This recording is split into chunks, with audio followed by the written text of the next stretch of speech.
Queremos agradecer a toda la audiencia que está presente para escuchar y ver la presentación en vivo. Orgulloso de otro curso más de actualización continua en gastroenterología. Hoy vamos a presentar el sexto curso que realizamos en este marco y vamos a hablar de los confundidores del reflujo gastroesofágico. Para ello tenemos como disertantes al doctor Lorenzo Giulino, que es residente de gastroenterología del servicio del Hospital San Martín, a la doctora Mariela Durbeco, que es médica de planta del servicio de gastroenterología del Hospital San Martín de La Plata, y como comentadores tenemos a nada más y nada menos que dos referentes de la neurogastroenterología de la República Argentina, que uno es el doctor Mauricio Guzmán, que es coordinador del área de neurogastroenterología del Hospital San Martín de La Plata, y a la doctora María Marta Piscor, que es médica gastroenteróloga del Hospital de Clínicas. Sin más preámbulos, y para no robar más de su tiempo, vamos a dar inicio a la primera presentación con Lorenzo Giulino. Bueno, muy buenas noches. Espero que me estén escuchando. Gracias a todas las personas que se quedaron. Es un placer para mí darles la bienvenida a este nuevo curso del Servicio de Gastroenterología del Hospital San Martín de La Plata. Mi nombre es Lorenzo Giulino y hoy vengo a comentarles brevemente un caso clínico de una paciente de 64 años de edad, sin antecedentes patológicos conocidos, que consulta por un cuadro de 4 meses de evolución, caracterizado por presentar pirosis frecuente y regurgitación a predominio postprandial. Uno de los primeros gestos diagnósticos que se realiza entonces es una videoendoscopía alta que no evidencia ningún tipo de lesiones y tras lo cual se decide indicar tratamiento con inhibidor de bomba de protones a dosis simple. A las 4 semanas, la paciente concurre al control refiriendo respuesta parcial de la pirosis y la regurgitación ante el tratamiento, por lo cual se decide optimizar el tratamiento con IVP, chequeando que la paciente lo esté tomando bien y duplicando la dosis por una duración de 8 semanas. A las 8 semanas de tratamiento con IVP, la paciente refiere una mejoría total de la pirosis, pero una persistencia de la regurgitación. Así que, haciendo una síntesis hasta acá, tenemos una paciente con pirosis y regurgitación, endoscopía normal y persistencia de la regurgitación a pesar de una terapia con IVP dosis doble durante 2 meses. Es decir, tenemos síntomas sugestivos de enfermedad por reflujo gastroesofágico que no responden a inhibidor de bomba. Ante este caso, nosotros, ¿qué hacemos? Se nos plantean varias opciones y una es la de derrotar el inhibidor de bomba. El tema es que nosotros ya hicimos el gesto de optimizar la terapia con inhibidores de bomba al doblar la dosis y chequear que esté tomándolo bien la paciente. Por otro lado, agregar baclofeno para disminuir la cantidad de relajaciones transitorias del esfínter esofágico inferior. Y bueno, ante una paciente que no tenemos claro todavía qué le está pasando y ante la alta tasa de efectos adversos del baclofeno, preferimos que no. La decisión correcta es estudiarla a la paciente con una manometría esofágica de alta resolución y con un monitoreo ambulatorio de reflujo con pH impedanciometría. Ahora la pregunta es, ¿la manometría debe tener sensores de impedancia o no es necesario? La respuesta es que sí, porque nosotros en el estudio de esta paciente tenemos que poder descartar la presencia de confundidores del reflujo, como por ejemplo un síndrome de rumiación. Durante la manometría esofágica de alta resolución, se realiza protocolo de Chicago 4.0, donde se denota una motilidad esofágica inefectiva, una contractilidad integrada de la unión esofagogástrica hipotensiva y ausencia de reserva peristáltica. Luego se realiza un test de comida sólida con protocolo de observación postprandial y luego de la ingestión de comida sólida y durante la observación postprandial se puede ver este tipo de episodios donde la paciente presenta un aumento de la presión intragástrica por encima de 30 milímetros de mercurio, seguido de un aumento en la presión del cuerpo esofágico y posteriormente una apertura del esfínter esofágico superior. Además, si activamos los sensores de impedancia, vemos que este episodio se correlaciona con pasaje del contenido gástrico hacia el cuerpo esofágico, ¿sí? Esto, siguiendo la definición de Bredenor, para lo que es el síndrome de rumiación, lo da, ya que el aumento es más de 30 milímetros de mercurio en la cavidad gástrica, criterio que después va a ser actualizado en Chicago 4.0 a más de 25. Así que hasta acá tenemos un síndrome de rumiación. Lo interesante en esta paciente es que estos episodios están precedidos por momentos de aumento brusco de la presión negativa intratorácica, ¿sí? Esta zona azul es un aumento de la presión negativa intratorácica, que a su vez, en el trazado de impedanciometría, se correlaciona con el hallazgo de eructos supragástricos, ¿sí? Este aire que entra tras una contracción brusca del diafragma, aire que entra de manera brusca al esófago, ¿sí?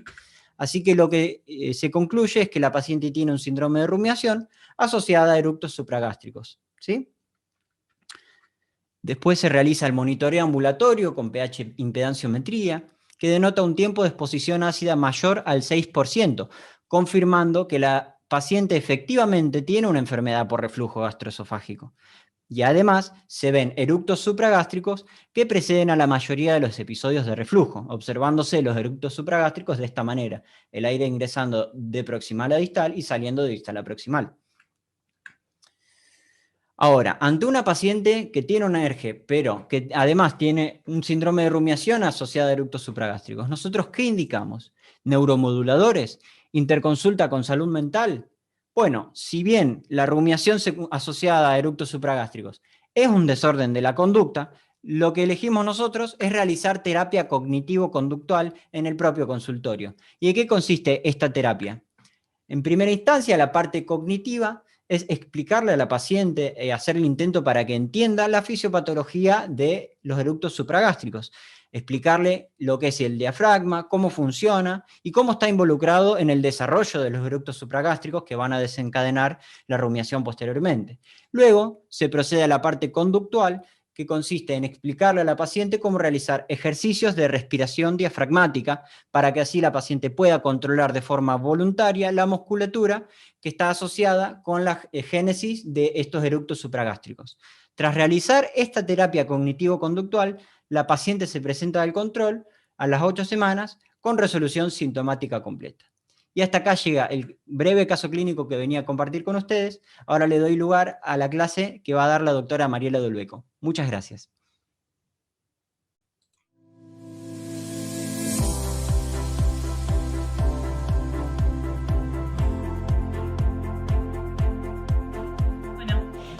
La idea es actualizar un poco el tema y a esta presentación la titulamos Los confundidores del reflujo porque básicamente cada vez queda más claro, como quedó expresado en el caso clínico, que muchas veces los síntomas que nosotros le atribuimos al reflujo gastroesofágico en realidad son la traducción de algún otro trastorno potencialmente estructural, motor o en el caso de nuestra paciente un trastorno funcional. Y también elegimos este tema porque básicamente la enfermedad por reflujo gastroesofágico es una entidad de alta prevalencia, se estima que afecta aproximadamente un 20% de la población de Occidente. De un estudio en Argentina del grupo de Olmos surge una prevalencia de al menos síntomas frecuentes de reflujo de un 23%, y también porque es uno de los diagnósticos más comunes que hacemos los gastroenterólogos en nuestra práctica clínica. Antes de enfocarnos puntualmente a hablar de aquellos confundidores del reflujo, la idea es hacer un repaso por la definición de reflujo y todos los consensos que con el tiempo fueron dándonos más características o más atributos fisiológicos o funcionales para definirlo.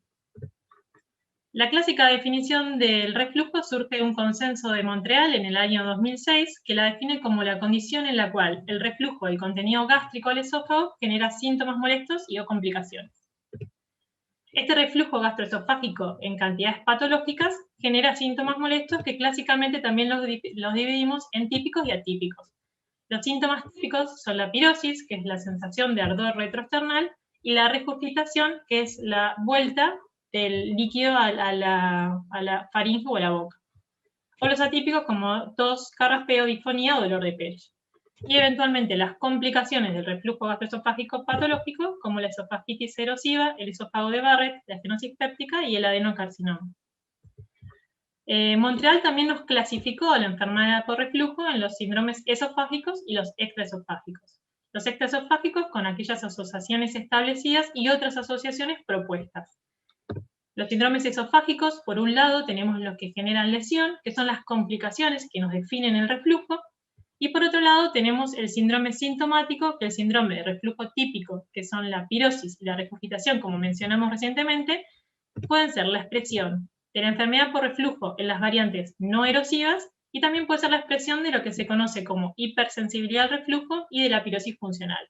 Estos últimos dos son trastornos funcionales, que en realidad fueron definidos por la Fundación de Roma, cuando nos trae a colación la hipersensibilidad esofágica como parte de un espectro, una interacción entre la exposición al ácido y la hipersensibilidad para generar los síntomas del reflujo. Si vemos a la izquierda del gráfico, vemos que la enfermedad por reflujo gastroesofágico está determinada principalmente por la exposición al ácido, donde la esofagitis erosiva, fundamentalmente, el actor fundamental es la exposición al ácido, y las variantes no erosivas también tienen un papel, la hipersensibilidad esofágica. Y a la derecha del gráfico, determinado principalmente por la hipersensibilidad, están los trastornos esofágicos funcionales. Y acá tenemos la hipersensibilidad al reflujo, que es cuando la exposición al ácido, pero en cantidades fisiológicas, genera los síntomas del paciente, y la pirosis funcional, cuando en realidad están condicionados los síntomas del paciente con la hipersensibilidad esofágica fundamentalmente. Conociendo estos atributos funcionales y la clasificación, la definición por parte de Montreal, todos en nuestra práctica clínica tenemos nuestro abordaje de estos pacientes determinado por los aspectos clínicos, por los síntomas típicos. Es importante que nosotros cuando tenemos este abordaje clínico, conozcamos la sensibilidad y especificidad que tienen estos síntomas típicos, que son aproximadamente de una sensibilidad de un 30 a un 76% y una especificidad del 62 al 96%. De hecho, la enfermedad por reflujo va a estar presente en un 54% de los pacientes que se presenten con pirosis como síntoma principal, y solamente en un 29% de los pacientes que refieren la regurgitación como su síntoma principal. Con esto, ¿qué queremos decir? Que la sensibilidad y la especificidad es subóptima para utilizar los síntomas típicos como diagnóstico de la enfermedad por reflujo. Otro abordaje que también hacemos en la práctica, y de hecho está avalado por la mayoría de las guías de reflujo, es la prueba empírica con inhibidores de bomba de protones. ¿En quiénes? Por supuesto en pacientes que tienen síntomas típicos y no tienen síntomas de alarma. Este es un método que es accesible porque es de bajo costo, porque está disponible y es no invasivo. Tiene una sensibilidad del 71%, pero una especificidad de solamente el 44%. ¿Qué quiere decir esto? Que una respuesta sintomática positiva al tratamiento con un inhibidor de bomba de protones no equivale a un diagnóstico de reflujo. Sí es cierto que la mayoría de los pacientes con esofagitis van a responder al IBP, un 49% de los pacientes con las formas no erosivas del reflujo también van a responder, pero fíjense que también tenemos un porcentaje de un 35% de pacientes que tienen endoscopía y una pHimetría normal que también van a responder satisfactoriamente a un curso corto de IBP. Esto nos lleva a decir que podríamos tener un sobrediagnóstico de la enfermedad por reflujo y claramente un uso innecesario de inhibidor de bomba. Otra posible respuesta a nuestra administración empírica de inhibidores de bomba de protones es que los pacientes no respondan. De hecho, hasta un 40% de los pacientes con sospecha de enfermedad por reflujo por síntomas no van a responder al tratamiento. Esto clásicamente nosotros lo denominábamos enfermedad por reflujo refractario. Ahora, un último consenso que se publicó en este año, en 2021, entre las sociedades europeas y la americana, nos propone cambiar esta nomenclatura y denominar a los pacientes como síntomas similares al reflujo refractarios. Fíjense qué relevancia que tiene esto, porque la idea es tener en cuenta que aquellos pacientes pueden tener síntomas que pueden estar relacionados o no con reflujo. De hecho, son pacientes que, como nosotros estamos haciendo esta prueba empírica terapéutica con IBP, generalmente no tienen estudios previos que confirmen realmente la enfermedad por reflujo. Entonces, en definitiva, tanto la historia clínica como la respuesta a la terapia antisecretora son insuficientes para hacer un diagnóstico concluyente de enfermedad por reflujo. Bueno, entonces, ¿cómo hacemos el diagnóstico? Por suerte, hubo un consenso un poco más reciente en Lyon en el 2017 que nos propone un diagnóstico moderno de enfermedad por reflujo, y que estaría definida al menos por una de las complicaciones, pero fíjense que la esofagitis únicamente sus grados severos, en un grado C o D, nos definen concluyentemente que ese paciente tiene enfermedad por reflujo. La presencia de una estenosis péptica o la presencia de un esófago de Barrett de más de 1 centímetro definen el reflujo. La otra forma de definir o diagnosticar al reflujo sería teniendo una exposición ácida esofágica patológica, que actualmente se define como un tiempo de exposición ácida mayor al 6%. Esto nosotros lo vamos a evidenciar mediante un monitoreo ambulatorio de reflujo. También vale la pena traer a colación que nosotros ahora, según el consenso moderno del IAM, definimos por estas complicaciones, pero tenemos que saber que cuando le hacemos una endoscopía a nuestros pacientes con enfermedad por reflujo, la mayoría va a tener una endoscopía normal. Nuevamente esto queda expresado en un estudio del Grupo Argentino de Olmos, donde evidenciaron que el 5% de los pacientes con reflujo van a tener Barrett en su veda, van a tener formas erosivas en un 35%, pero la gran mayoría van a ser formas no erosivas. ¿Qué queremos decir con esto? Que la endoscopía digestiva alta tiene una utilidad limitada para establecer a la enfermedad por reflujo como la etiología de los síntomas de nuestro paciente. En el gran porcentaje de los pacientes con reflujo vamos a necesitar un monitoreo ambulatorio para diagnosticar fehacientemente o de manera concluyente el reflujo.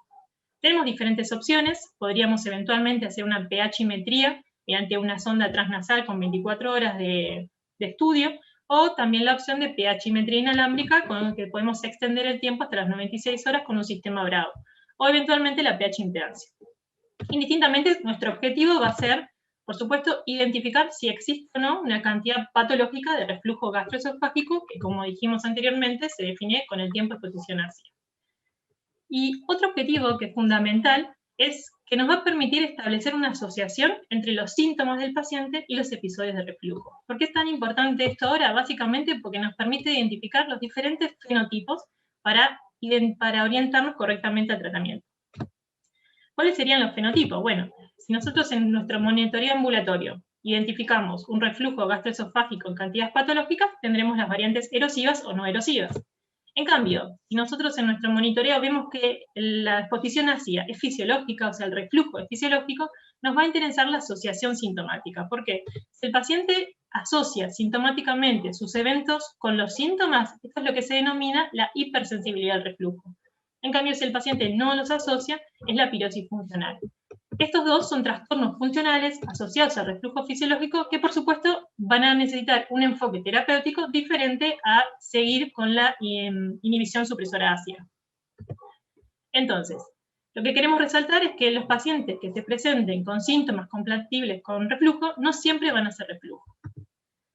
Fundamental es también tener en cuenta que no todos los pacientes se van a beneficiar de una mayor potencia de inhibición del ácido, y que muchos pacientes se podrían ver potencialmente perjudicados por una intervención quirúrgica. Si nosotros continuamos en la modalidad terapéutica del reflujo y mandamos a operar a un paciente que no lo tiene, sería una potencial complicación. Entonces, ¿cuál es el desafío que se nos presenta a los médicos? Fundamentalmente tenemos que poder identificar correctamente cuáles son los mecanismos fisiopatológicos que son responsables de los síntomas del paciente. Y para esto tenemos que conocer aquellos trastornos que simulen o se confundan en su expresión con los síntomas típicos de reflujo. Aquellos pacientes, entonces, que se nos presentan con síntomas similares al reflujo, y fundamentalmente aquellos pacientes que no nos responden a una terapia inhibidora con bomba de protones, deberíamos siempre descartar las lesiones estructurales, los trastornos motores y los trastornos funcionales. Entre los trastornos funcionales vamos a mencionar la pirosis funcional, la hipersensibilidad al reflujo y los eructos y la rumiación. Ahora nos vamos a enfocar puntualmente en estos últimos dos, que son los que teníamos confundiendo en nuestra paciente del caso clínico. Bueno, los eructos se los define como la expulsión oral de aire desde el tracto gastrointestinal superior, que puede ser audible o en algunos casos también ocurrir de forma silenciosa. Los sujetos sanos presentan eructos, pero se los considera un problema cuando se convierten en excesivos o desencadenan los síntomas de reflujo. Se clasifican dos tipos, los gástricos y los supragástricos. Los dos tipos de eructos, la enfermedad por reflujo es la condición más importante para los dos. Pero fundamentalmente nosotros nos vamos a enfocar en los supragástricos porque son estos los eructos que no son fisiológicos, se consideran un trastorno de la conducta y nos pueden generar los síntomas. Los eructos gástricos, como les acabo de decir, son un mecanismo fisiológico. Lo que hacen es prevenir la acumulación excesiva de gas en el estómago y en el duodeno. Ocurren en la mayoría de los individuos a una tasa aproximada de 30 episodios por día y son involuntarios. En estos gráficos que tratan de demostrar la fisiología, lo más importante es identificar que el aire de los eructos gástricos proviene del estómago. Este aire que se encuentra en el estómago genera las relajaciones transitorias del esfínter esofágico inferior, lo que permite que el aire llegue al esófago, abra el esfínter esofágico superior y se expulse. En cambio, los eructos supragástricos son un trastorno de la conducta. El aire en estos eructos no se origina en el estómago. Característicamente, se interrumpen cuando el paciente habla, no aparecen durante el sueño y aumentan los eventos estresantes. Tienen un valor que se consideró límite de la normalidad hasta 3 episodios en 24 horas y son una potencial causa de refractariedad de los síntomas de reflujo. Este otro gráfico que también expresa muy claramente la fisiología, vamos a ver que se produce por un mecanismo de succión una contracción diafragmática. Esta contracción diafragmática lo que hace es generar en el esófago una presión negativa. Esta presión negativa va a abrir también el esfínter esofágico superior, pero se va a encontrar con la glotis cerrada, lo que va a generar entonces una diferencia entre las presiones negativa intraesofágica y atmosférica que genera un rápido entrada de aire al esófago. Este aire entra al esófago, pero no llega al estómago. Directamente por el aumento de la presión que genera esta entrada de aire tan rápida, vuelve a eliminarse en forma audible. Uno se plantea, o al menos se plantea, cómo empieza este trastorno de la conducta. Se han planteado que muchas veces puede ser una respuesta voluntaria a algún disconfort que sienta el paciente en la garganta, el tórax o el abdomen, que aprende el paciente este comportamiento para aliviar esa sensación y con el tiempo se vuelve un acto inconsciente y repetitivo. ¿Cómo se diagnostican los eructos? Bueno, tenemos los criterios clínicos de Roma, que son un trastorno funcional y nos dan las herramientas para diagnosticarlos, pero se necesita el método objetivo, que es la impedanciometría intraluminal, para diferenciarlos.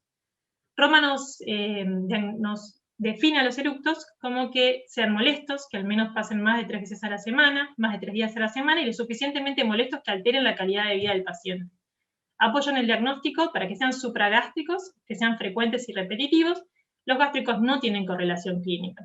Y la impedanciometría lo que nos va a permitir es diferenciar entre los eructos gástricos y los supragástricos. Otro aporte de este estudio es que nos permite registrar los episodios sintomáticos y también nos diferencia a los pacientes que tienen reflujo con eructos como síntoma acompañante. En estos gráficos que muestran trazados de impedanciometría intraluminal de 24 horas, se ve claramente cómo son diferentes en el trazado. Hasta visualmente uno los puede identificar. Fíjense que en el eructo gástrico, que es el que está a la izquierda de la figura, nosotros vamos a ver un aumento de la impedanciometría que va desde distal hacia proximal. El aumento de la impedanciometría se traduce en aire, y el eructo gástrico es aire desde el estómago hacia la eliminación. En cambio, el supragástrico, como vemos a la derecha de la figura, tenemos que la impedanciometría aumenta desde proximal hacia distal y luego recupera nuevamente distal a proximal. ¿Cuándo deberíamos nosotros pensar en eructos supragástricos? Por supuesto, cuando el paciente lo refiere como un síntoma per se, pero no deberíamos también pensarlo en un paciente con reflujo refractario. No necesariamente el paciente los tiene que percibir. Por eso también es muy importante que en un paciente con reflujo refractario lo sospechemos y lo vayamos a buscar. O también podría presentarse directamente con síntomas típicos de reflujo.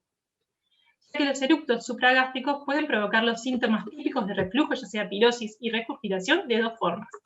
Se plantea que la simple distensión esofágica que produce el aire genera el síntoma por una cuestión de hipersensibilidad. Y también genera el síntoma de reflujo porque el eructo supragástrico induce el reflujo propiamente dicho. Se han propuesto diferentes mecanismos por los cuales los eructos generan estos episodios de reflujo. Uno se cree que la distensión esofágica que se produce provoca una relajación transitoria del esfínter esofágico inferior que permite el reflujo, un aumento de la presión abdominal que podría llevar el contenido gástrico a través del esfínter, y también que la relajación transitoria del esfínter esofágico inferior por medio de un reflejo relaja el superior y genera o permite la entrada de aire. Acá lo que tenemos es lo que también se vio en el caso clínico nuestro, es como un episodio de eructo supragástrico, con esta clásica morfología de la impedanciometría, genera un episodio de reflujo ácido. Insistimos, la importancia de identificar esto, que son pacientes que si bien tienen reflujo, no se van a beneficiar de seguir aumentando el tratamiento con una pauta inhibidora ácida. ¿Qué sabemos de eructos supragástricos y su relación con reflujo? Bueno, en pacientes que tienen eructos supragástricos excesivos, al menos 1/3 del tiempo de la exposición ácida podría ser consecuencia de ello. La prevalencia es variable según los fenotipos. Un 37.5% de los pacientes con reflujo no erosiva tienen eructos supragástricos. un porcentaje aún mayor de 39.7% de la hipersensibilidad al reflujo tiene eructos supragástricos, y un 22% de la pirosis funcional también tiene eructos supragástricos. Bueno, el tratamiento. Se plantean dos terapéuticas. Una sería la terapia de fonación y otra es la terapia cognitivo-conductual. Las dos son eficaces y la elección de una u otra va a depender de la experiencia y la disponibilidad que tengamos en cada centro. Las dos comparten un componente cognitivo y un componente conductual. El componente cognitivo siempre se basa en explicarle al paciente que este es un mecanismo que, si bien de manera inconsciente, voluntaria, lo está generando. Y después la parte conductual cambia. La terapia de fonación generalmente la llevan a cabo fonoaudiólogos expertos en los trastornos de la voz o la delusión. Y la parte conductual consiste en que el paciente tenga conciencia de las maniobras de succión e inyección de aire y empezar a hacer ejercicios para evitar la apertura del esfínter esofágico superior cuando no sea necesario. Y la parte conductual de la terapia cognitivo-conductual consiste en la respiración diafragmática, que vimos cómo nosotros le enseñamos a nuestra paciente de caso clínico. La idea es darle los ejercicios de respiración con una apertura de la boca y posición de la lengua para que sea físicamente imposible generar los eructos. Bueno, la respiración diafragmática consiste en una inspiración y expiración prolongada. Esta terapéutica la podríamos hacer o los terapistas ocupacionales, los gastroenterólogos, podemos enseñarla en el consultorio. Y consiste en decirle al paciente que coloque una mano en el abdomen y durante la inspiración profunda debería generar la elevación de la misma. Con la expiración profunda volver al basal. Y con respecto a la rumiación, la definición sería la regurgitación hacia la boca, muchas veces repetitiva, de la comida recientemente ingerida en ausencia de anormalidades estructurales, con la posterior remasticación y deglución o vómito. También se lo considera un desorden del comportamiento. La fisiopatología, también acá graficada en estos esquemas, surge a punto de partida de una contracción voluntaria, no intencional y no percibida de los músculos de la pared abdominal. Esta contracción voluntaria lo que genera es un aumento de la presión gástrica. El aumento de la presión gástrica sobrepasa a la presión del esfínter esofágico inferior generando su apertura. Con esto se produce un flujo del contenido gástrico hacia el esófago que aumenta la presión esofágica y genera la apertura del esfínter esofágico superior con la consiguiente llegada del contenido gástrico a la boca. Nuevamente, para diagnosticarlo, tenemos los criterios clínicos de Roma 4, pero también necesitamos un método objetivo para confirmarlo. Se vio que los criterios clínicos tienen un valor predictivo positivo del 50%, por eso deberíamos objetivarlo, y el estudio de elección es la manometría esofágica de alta resolución con impedanciometría. Y nosotros lo que hacemos es agregar un protocolo postprandial.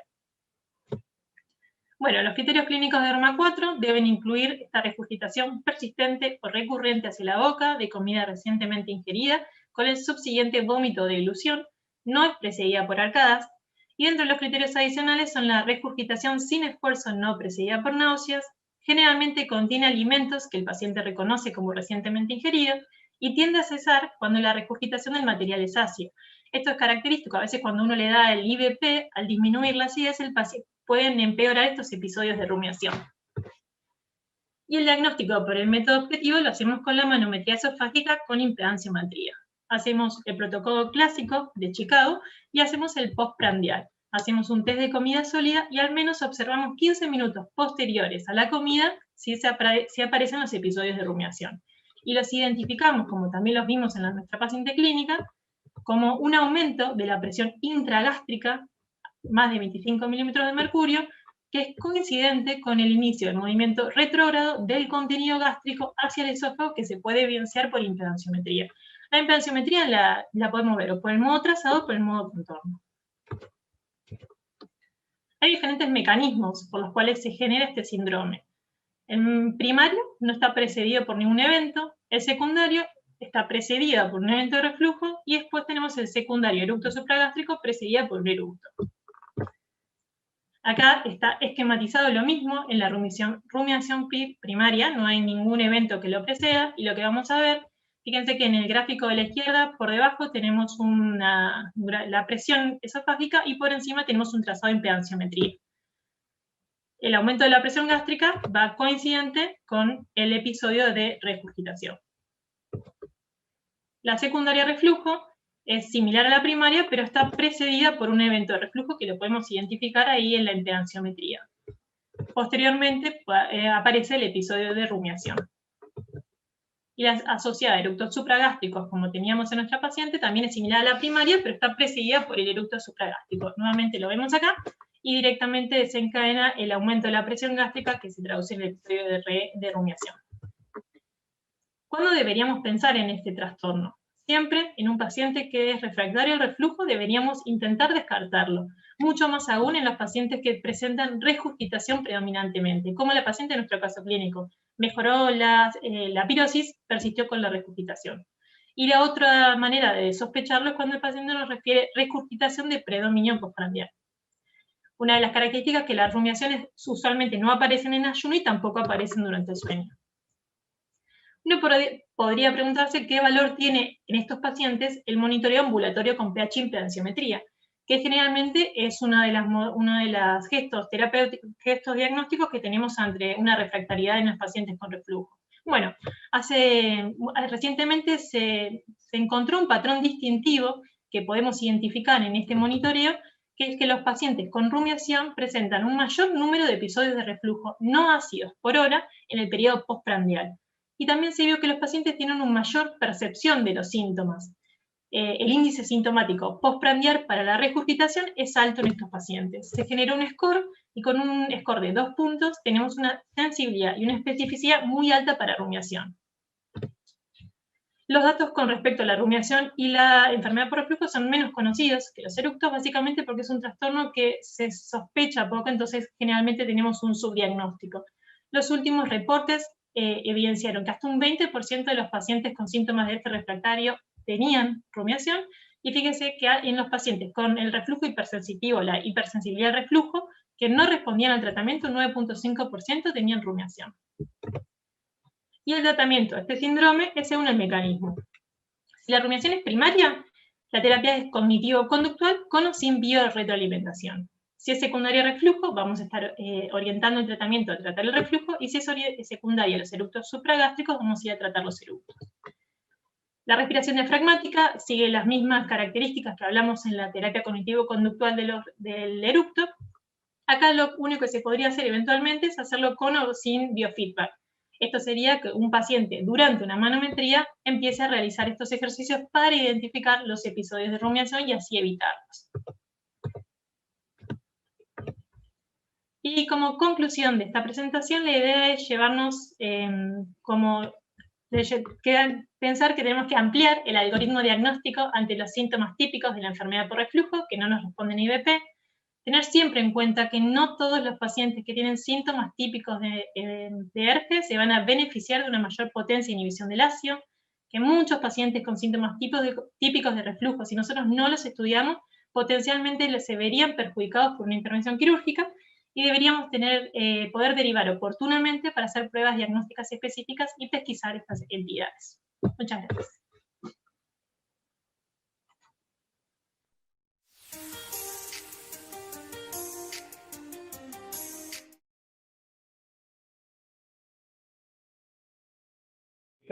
Excelentes presentaciones, Lorenzo y Mariela. Muy bueno. Después de la tormenta inicial con la parte tecnológica, pudimos iniciar con la charla y con la presentación del curso. Así que bueno, vamos a dar lugar a la discusión. Le doy la palabra a Mauricio para que inicie los comentarios y la discusión. Bueno, muchas gracias, Gustavo. Sí, bueno, disculpas iniciales por problemas técnicos, pero bueno, queríamos traer en este comienzo de este curso este tema que tiene relevancia actualmente y que vemos mucho en nuestras unidades de neurogastro, y en esto le invito a María Marta, que obviamente a opinar sobre el tema, que ella obviamente comparte esto. Este tema de los confundidores del reflujo, que se ha puesto muy de relevancia en el manejo de los pacientes con síntomas compatibles o sospechosos de enfermedad por reflujo. Creo que está muy claro los conceptos que se dieron en la clase, en cuanto a que los síntomas tienen una baja sensibilidad y especificidad para el diagnóstico de la enfermedad por reflujo, que inicialmente uno en el consultorio aborda a estos pacientes con una prueba terapéutica, con una supresión ácida, y en función de la respuesta opta por hacer una endoscopía, o si ya la hizo inicialmente puede categorizar al paciente entre una enfermedad erosiva, no erosiva, pero que estamos viendo cada vez más pacientes que están refractarios a la medicación, y como decía Mariela en la charla, que no tiene ningún sentido excederse en la supresión ácida más allá de las doble dosis, no hay ningún beneficio, y que uno debería en esta instancia justamente descartar estos confundidores. Trajimos este caso que justamente engloba las dos situaciones, que es una rumiación asociada al ducto supragástrico, es la primera que vemos acá en nuestro medio, y bueno, nos pareció interesante compartirlas con ustedes. Así que la invito a María Marta a ver qué opina de este caso y que si tiene alguna observación para hacer. ¿Qué tal, bueno, María Marta? Antes que nada, ¿qué tal? ¿Cómo están? ¿Bien? Buenas noches a todos. Antes que nada, los quiero felicitar por el esfuerzo que hacen todos los años. Soy usuaria de las guías de Liga desde que soy residente y he visto la evolución y las mejoras que han hecho año tras año y las adaptaciones a las nuevas tecnologías, así que felicitaciones. Bueno, y con respecto a este tema, me parece buenísimo que lo hayan traído acá a esta exposición porque es un tema muy importante y de mucha actualidad.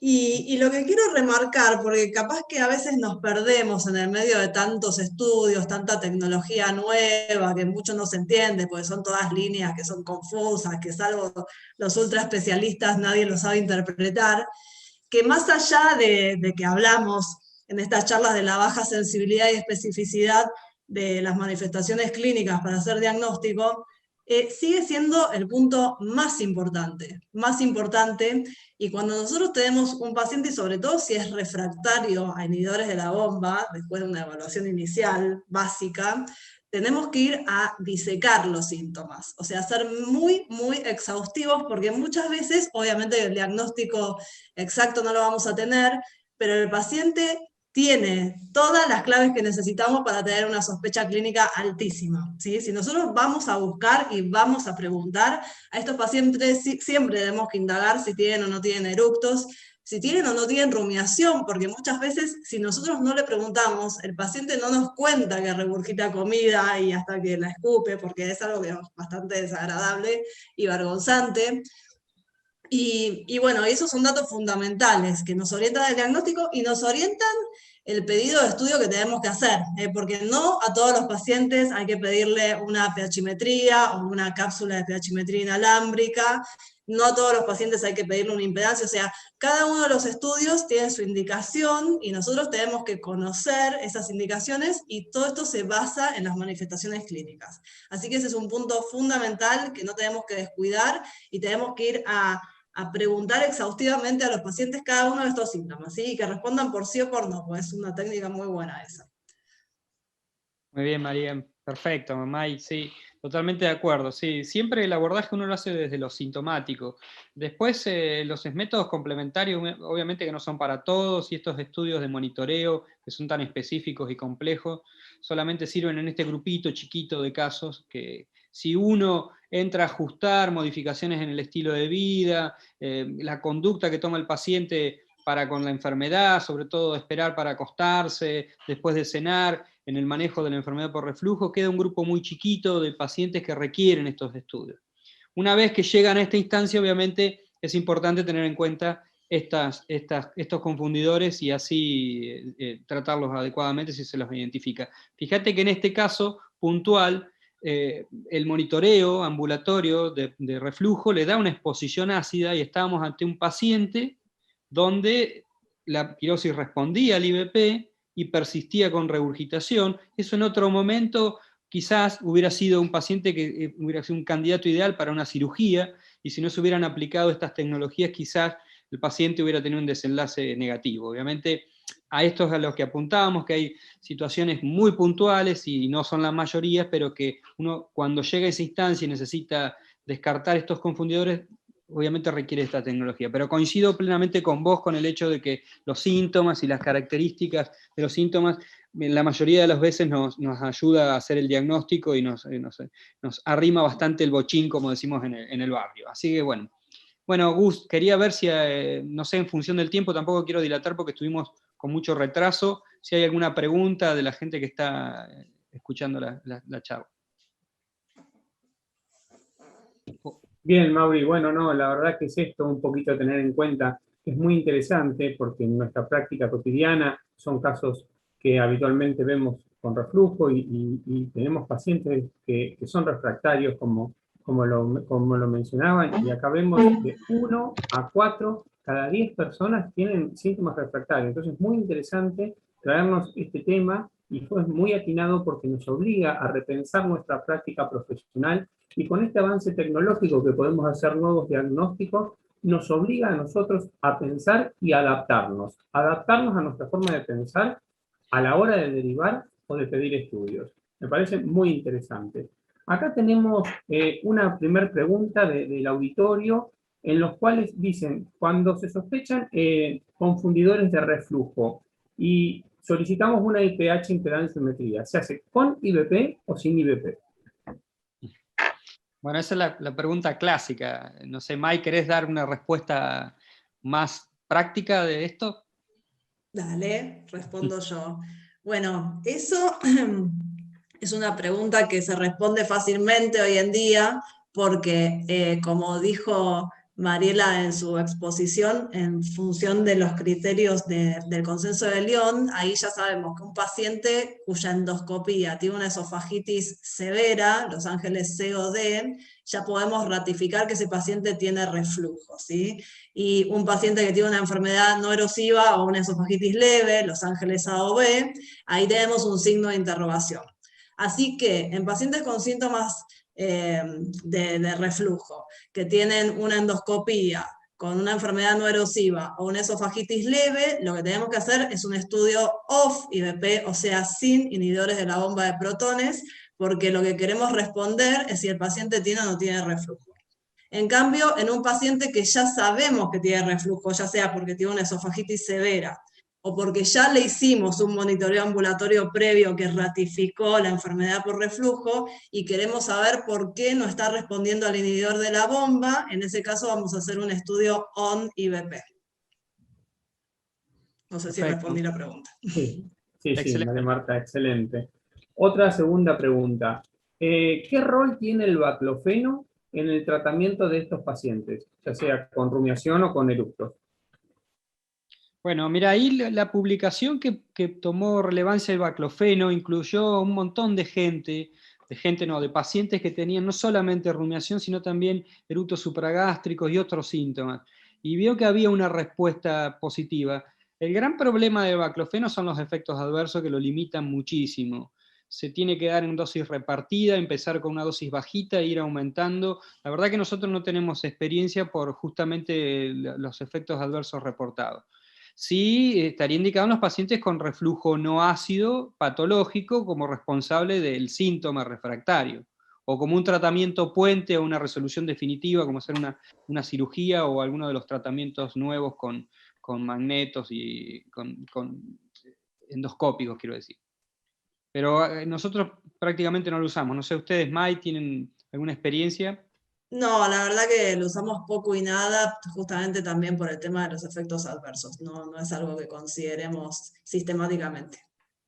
Y otra pregunta acá, si se usa en la práctica el levosulfirido. Tampoco, bueno, tampoco lo usamos, y en estos pacientes el trabajo publicado, sobre todo en rumiación, es en combinación con psicoterapia, que había una mejoría sintomática, pero en las técnicas de terapia conductual con la respiración diafragmática es algo tan sencillo que uno le enseña al paciente y le explica cuál es el fenómeno por el cual está generando todas estas regurgitaciones, que la verdad que no tiene ningún sentido darle otro fármaco alternativo que no ha demostrado ser superior a estas técnicas. Así que nosotros por lo menos no lo estamos usando. No sé ustedes, Mari. No, el levosulfiride lo hemos usado en dispepsia, porque tenía un efecto sobre la sensorialidad, pero hasta donde yo recuerdo no se estaba consiguiendo acá en Argentina. No sé si alguien tiene alguna información mejor. Era muy bueno pero para dispepsia, ¿no? No en el contexto de la enfermedad por reflujo. Bien. Otra pregunta de la práctica habitual que vemos muchas veces en consultorio es que ¿qué valor le damos aquellos pacientes a un método complementario que vienen los pacientes derivados por el otorrino con una fibrolaringoscopía y que ve síntomas de erosión, ¿no?, asociado al reflujo y viene con IBP. ¿Qué rol le damos en nuestra práctica a esa situación? May, te la dejo a vos, que te encanta el tema. Bueno, esto es un clásico para nosotros. Lo cierto es que hay trabajos que mostraron que la laringoscopía no tiene un rol de importancia para el diagnóstico de la enfermedad por reflujo, y es más, los hallazgos laringoscópicos se ven también en voluntarios sanos. O sea, no tiene un rol en el diagnóstico de enfermedad por reflujo el hallazgo de una laringitis por reflujo. Lo que sí, bueno, un paciente que tiene síntomas extraesofágicos, con o sin síndrome esofágico, que no responde a inhibidores de la bomba, sí tiene indicación de hacer un monitoreo ambulatorio de reflujo para definir la situación, ¿no? Para definir si el paciente tiene reflujo como causa de los síntomas o no tiene reflujo, y en ese caso hay que buscar otra causa de sus síntomas supraesofágicos. Pero la laringoscopía no tiene un rol. Es una discusión que tenemos permanentemente con los otorrinos. Bien, perfecto, muy claro, María. Bueno, la audiencia se desinhibió y está preguntando mucho. Hacemos unas preguntitas más y vamos con la siguiente, o sea, si tiene alguna implicancia en estos confundidores el reflujo no ácido, el reflujo biliar. Bueno, sí, hoy ya el reflujo no ácido, tanto como causal de la persistencia de los síntomas, no tiene una relevancia tan alta. El problema, más que en el contenido que refluye, está en la sensibilidad.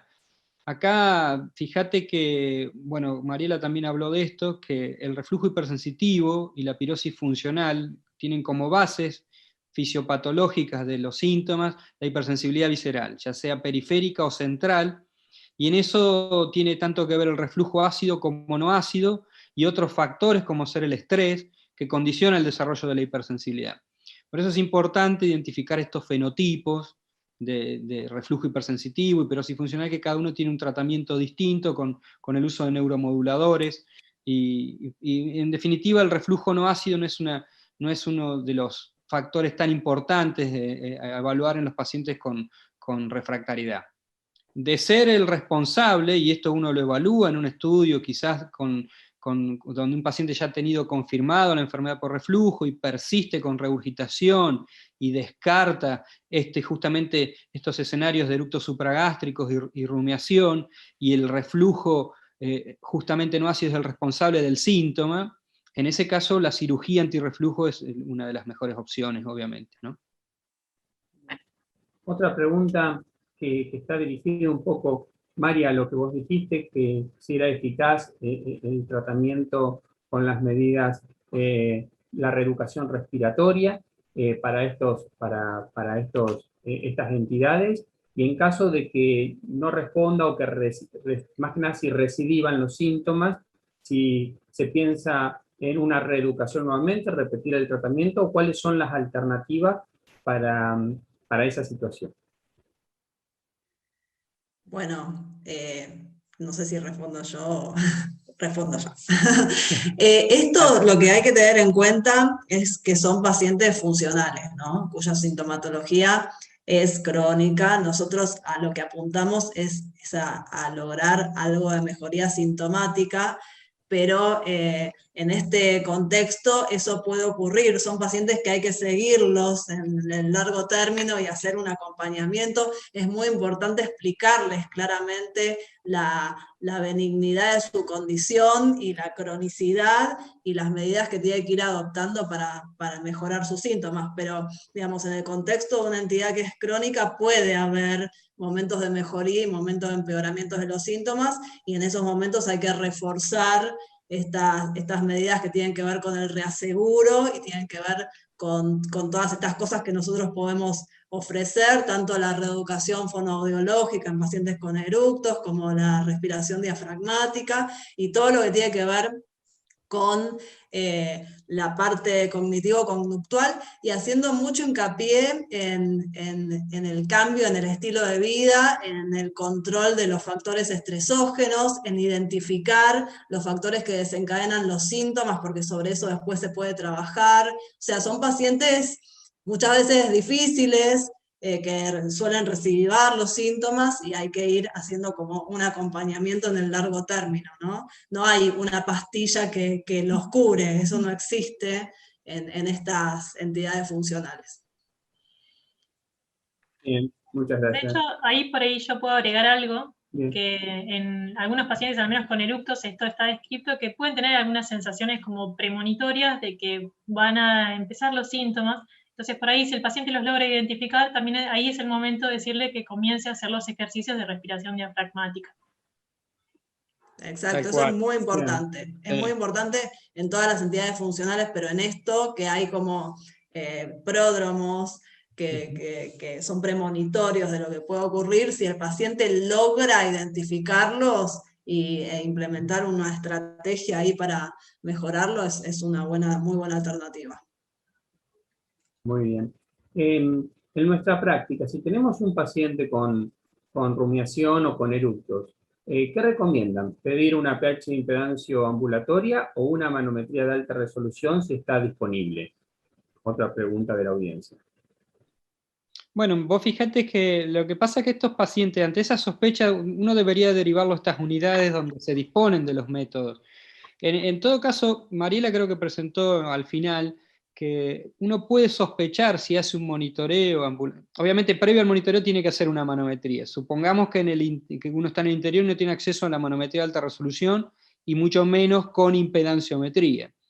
Si hace una manometría convencional para localizar el esfínter y descartar un trastorno motor mayor, coloca el catéter de impedanciometría, pero si en ese trazado encuentra que hay muchos episodios de reflujo no ácido en el periodo postprandial con extensión proximal y que además el paciente consigne regurgitación en ese periodo postprandial, eso, como dijo, tiene una sensibilidad y una especificidad bastante aceptable para pensar o acercarse al diagnóstico de rumiación. Y entonces, en esa situación, uno debería enviarlo quizás a un centro de mayor complejidad, donde complemente con una manometría de alta resolución combinado con impedanciometría. Pero desde la impedancia uno tiene esos elementos que ahora han sido publicados para sospechar la rumiación. Desde ya que los eructos con la impedanciometría los va a encontrar siempre y se distinguen muy fácilmente el eructo gástrico del supragástrico.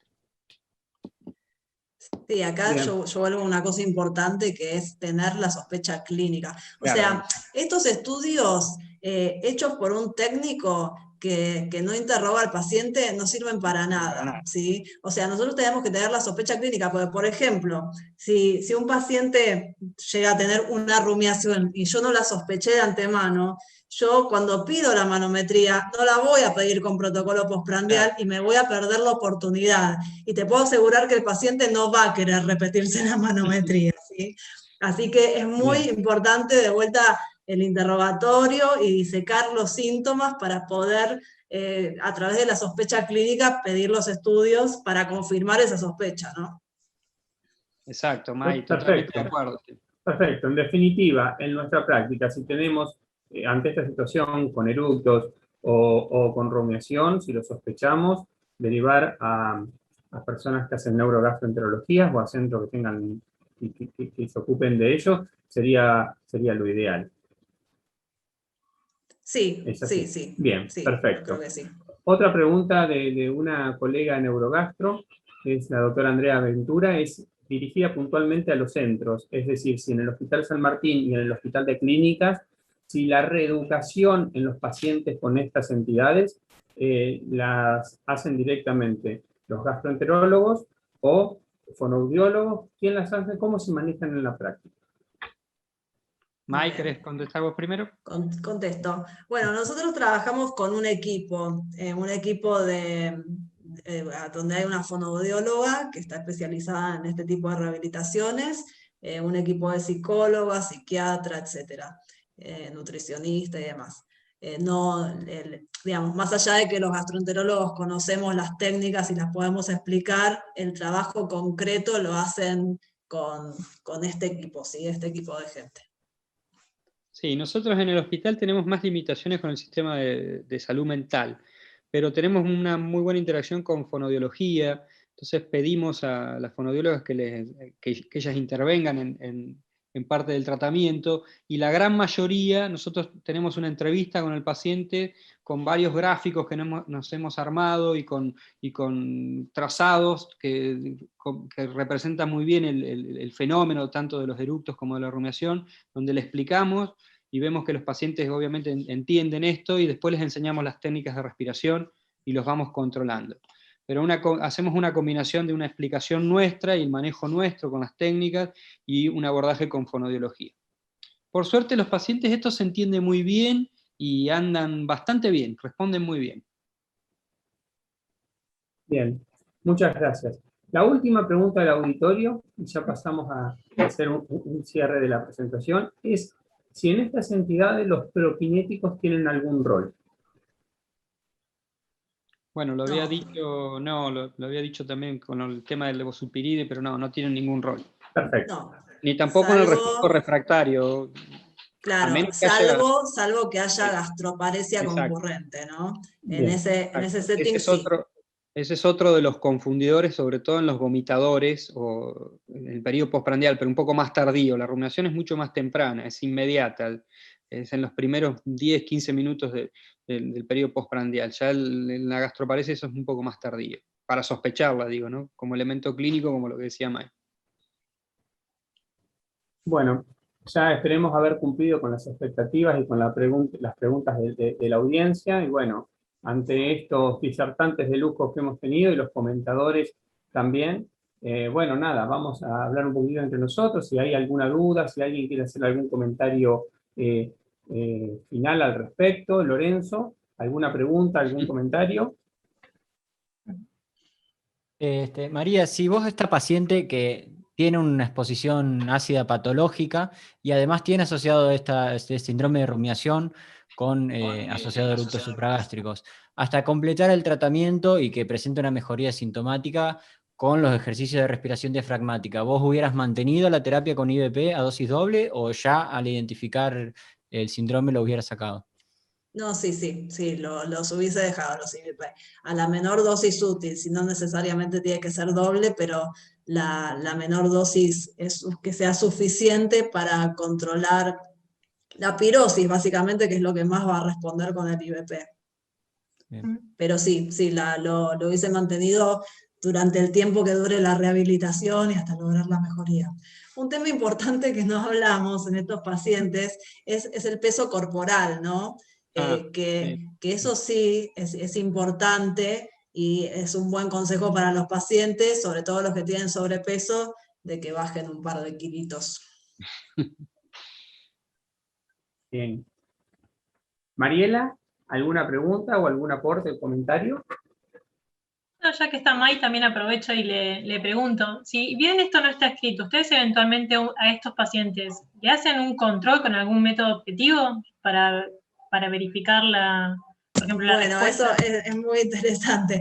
En la práctica clínica habitual no, esto sí lo hacemos en el contexto de los protocolos de investigación, que ahora, bueno, estamos por largar poner uno en marcha donde sí vamos a hacer un control con una impedanciometría post-tratamiento para certificar la disminución del número de episodios de eructos, pero en la práctica clínica habitual nos basamos en la mejoría clínica del paciente, ¿no? Subjetiva. Sí. Bien. Mauri, ¿algún comentario? No, yo estoy satisfecho, además son todos amigos y los quiero mucho, y les agradezco a todos que se hayan quedado a escuchar las clases y el caso clínico, así que les agradezco la paciencia. Estas cosas pueden pasar, que a veces fallan, pero bueno, acá le pusimos el pecho y seguimos todos y estamos muy contentos. Y bueno, estamos a disposición de todos, los canales de comunicación con nosotros siempre están abiertos, así que no hay ningún problema. Y muchas gracias, Gus, por la coordinación, a Florencia y a todo el equipo, obviamente. Y ahora pasan a la dirección de la fiesta. Y María Marta, desde ya que muchas gracias por venir. Por la participación. Y bueno, no sé si tenés que decir algo o agregar algún comentario, es el momento.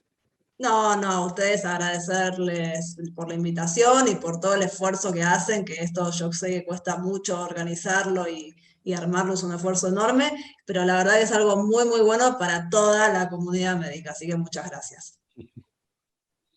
Bueno, muchas gracias. Bueno, en primer lugar, agradecerle a Lorenzo, a Mariela, a Mauricio y a María Marta. Excelentes comentarios, excelentes disertaciones.